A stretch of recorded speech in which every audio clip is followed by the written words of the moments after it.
Bonjour et bienvenue sur Français Express.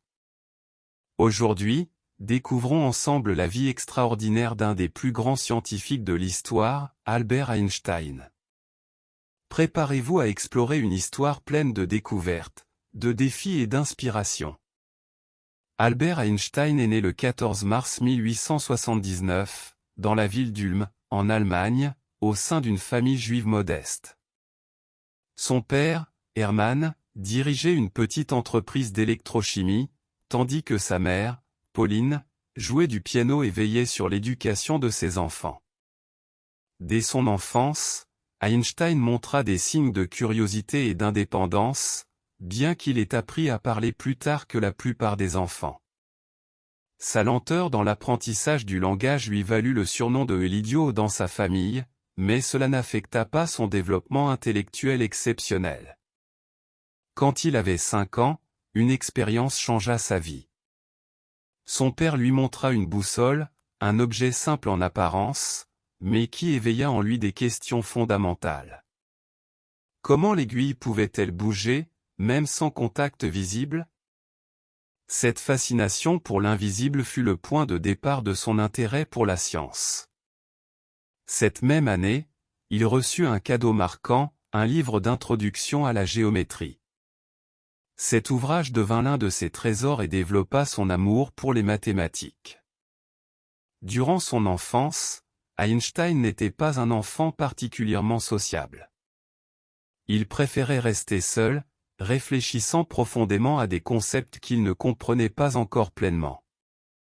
À l'âge de 9 ans, son oncle Jacob joua un rôle clé en l'encourageant à explorer les mathématiques, tout en rendant l'apprentissage amusant et stimulant.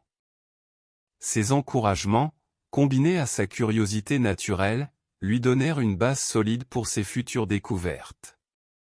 Bien que ses professeurs à l'école primaire le considèrent comme rêveur et peu motivé, il développait déjà un esprit d'analyse qui allait bouleverser le monde scientifique.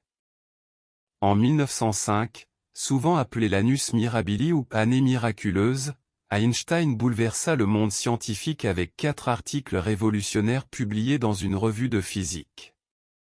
Ses travaux, écrits alors qu'il travaillait au bureau des brevets de Berne, démontrèrent sa capacité unique à résoudre des problèmes complexes par des idées simples mais audacieuses.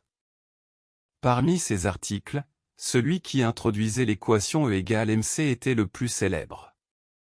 Il démontra que la masse et l'énergie sont deux faces d'une même réalité, une idée qui transforma notre compréhension de l'univers. Le premier article de cette série portait sur l'effet photoélectrique, une observation qui montrait que la lumière se comporte parfois comme une particule, et non seulement comme une onde. Cette découverte permit plus tard de développer la mécanique quantique, une branche entière de la physique moderne.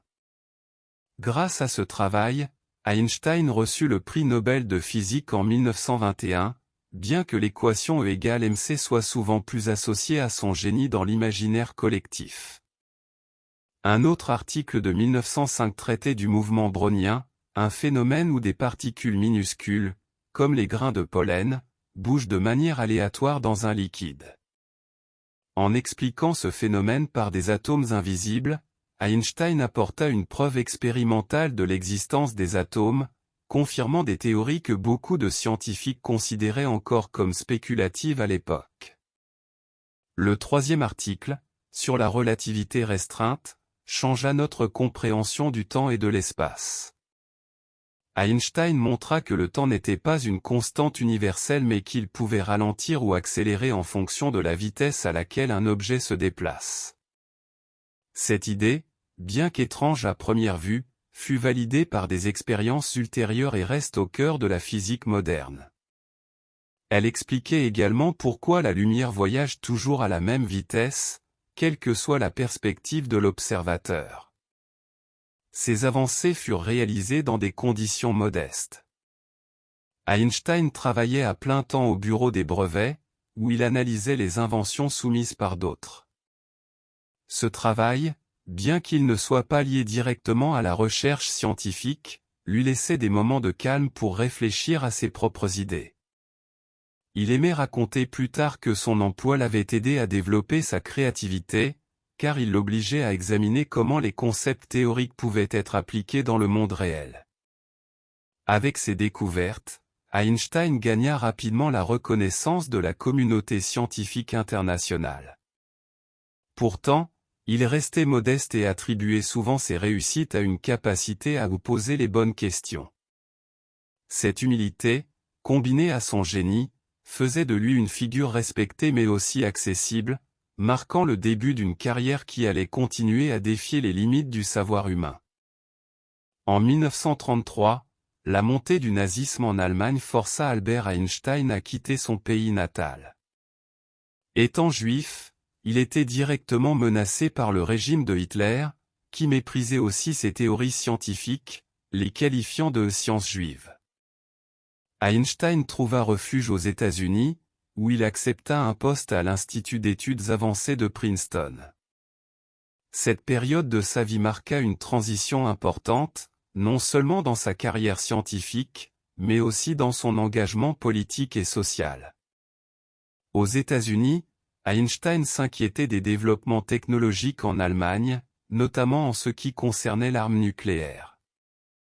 En 1939, il coécrivit une lettre au président Franklin D. Roosevelt, l'avertissant de la possibilité que l'Allemagne nazie développe une bombe atomique. Cette lettre joua un rôle clé dans la création du projet Manhattan, bien qu'Einstein lui-même n'ait pas participé directement à la recherche sur les armes nucléaires. Il regretta plus tard d'avoir encouragé cette initiative, car il était profondément pacifiste. Malgré son opposition aux armes nucléaires, Einstein ne cessa jamais d'utiliser sa notoriété pour promouvoir des causes humanitaires et sociales. Il critiqua ouvertement le racisme aux États-Unis, soutenant les droits civiques des Afro-Américains à une époque où cela était encore très controversé. Il devint ami avec plusieurs leaders du mouvement des droits civiques, comme W.E.B. Du Bois et Paul Robeson, montrant que son engagement dépassait les frontières de la science. Dans les années qui suivirent la Seconde Guerre mondiale, Einstein devint un fervent défenseur du désarmement mondial. Il travailla avec des scientifiques et des intellectuels du monde entier pour plaider en faveur de la paix et prévenir une course aux armements entre les grandes puissances. Son implication dans des organisations pacifistes et son soutien à la création d'un gouvernement mondial lui valurent autant d'admiration que de critiques. Einstein était également préoccupé par le rôle de la science dans la société. Il estimait que les scientifiques avaient une responsabilité morale envers l'humanité et qu'ils ne pouvaient ignorer les conséquences de leurs découvertes. Cette réflexion l'amena à critiquer ceux qui utilisaient la science à des fins destructrices, rappelant constamment que la connaissance devait être au service de la paix et du progrès. Dans sa vie privée, Einstein menait une existence simple et discrète. Malgré sa célébrité mondiale, il préférait passer du temps dans son bureau à réfléchir ou à jouer du violon, une de ses grandes passions. Il aimait également marcher dans les bois, où il trouvait souvent l'inspiration. Ces moments de solitude l'aidaient à équilibrer la pression de sa vie publique et à rester concentré sur ses objectifs scientifiques et humanitaires. Enfin, dans ses interactions avec les jeunes scientifiques, Einstein montrait une grande générosité. Il partageait ses idées librement et encourageait ceux qui débutaient dans le domaine de la recherche. Pour lui, la science était une aventure collective, et chaque esprit curieux méritait d'être soutenu. Cette attitude contribua à son image de mentor, et son influence s'étendit bien au-delà de ses propres travaux, façonnant les générations futures. Dans ces dernières années, Albert Einstein consacra ses efforts à la recherche d'une théorie unifiée, une tentative ambitieuse de relier toutes les forces fondamentales de l'univers en une seule formule. Bien qu'il n'ait pas réussi à atteindre cet objectif, il considérait cette quête comme l'une des plus importantes de sa vie. Pour Einstein, la beauté de la science résidait dans la simplicité derrière la complexité apparente de l'univers, et cette vision guida ses travaux jusqu'à ses derniers jours. Parallèlement à ses recherches, Einstein continua de correspondre avec d'autres scientifiques et de commenter des questions philosophiques et politiques. Il était convaincu que la science devait être utilisée pour améliorer le sort de l'humanité et non pour causer sa destruction. Cette conviction le poussa à critiquer non seulement la course aux armements, mais aussi les divisions idéologiques et culturelles qui empêchaient la coopération entre les nations. Malgré son âge avancé, Einstein restait actif dans les débats publics. Il s'exprima sur des sujets variés, allant de l'éducation à l'éthique, en passant par la place de la technologie dans la société moderne. Il croyait fermement que la connaissance scientifique devait être accompagnée d'un sens moral, sans quoi elle risquait de devenir une menace. Ces idées, qu'il partageait dans des articles et des conférences, trouvèrent un écho auprès d'un large public. Einstein passa également beaucoup de temps à Princeton, où il devint une figure presque légendaire. Les habitants le voyaient souvent marcher dans les rues, perdu dans ses pensées, ou discuter avec des étudiants, partageant généreusement ses idées. Son humilité et son accessibilité faisaient de lui une personne appréciée, même par ceux qui ne comprenaient pas toujours l'ampleur de ses travaux scientifiques. Une facette moins connue de sa personnalité était son amour pour la musique. Einstein jouait du violon depuis son enfance et trouvait dans la musique une source de réconfort et d'inspiration. Il aimait interpréter des œuvres de Bach et de Mozart, affirmant que la musique lui offrait une manière différente de penser et de ressentir. Pour lui, la science et l'art étaient étroitement liés, chacun explorant les mystères de l'existence sous des angles différents. Dans les années précédant sa mort, Einstein réfléchit beaucoup à son propre héritage. Il refusait l'idée d'être mis sur un piédestal, insistant sur le fait qu'il n'était qu'un homme ayant suivi sa curiosité. Pourtant, il était bien conscient de l'impact de ses découvertes et espérait que les générations futures utiliseraient ses travaux pour explorer de nouvelles frontières. Albert Einstein s'éteignit le 18 avril 1955 à l'âge de 76 ans, laissant derrière lui un immense héritage scientifique et humain. Son cerveau fut étudié après sa mort, dans l'espoir de percer les secrets de son génie, mais Einstein croyait que l'esprit humain ne pouvait pas être réduit à de simples mécanismes biologiques. Il voyait dans chaque individu une combinaison unique de potentiel et de créativité. Aujourd'hui, l'héritage d'Einstein dépasse largement ses équations et ses théories.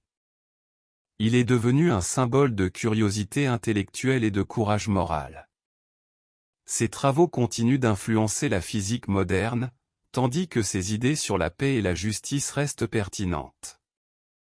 Il incarne l'idéal d'un monde où la science et l'éthique marchent main dans la main pour le bien de l'humanité. Enfin, Einstein reste une source d'inspiration non seulement pour les scientifiques, mais aussi pour tous ceux qui cherchent à comprendre le monde avec émerveillement et à le rendre meilleur. Son exemple montre qu'il est possible de combiner l'intellect et le cœur, une leçon qui résonne encore aujourd'hui à travers les générations. Thank you for discovering this fascinating story with us. If you enjoyed this video, don't forget to subscribe to Francais Express, like the video, and leave a comment. We look forward to sharing more captivating stories that will help you improve your French. See you soon, and thank you for your attention.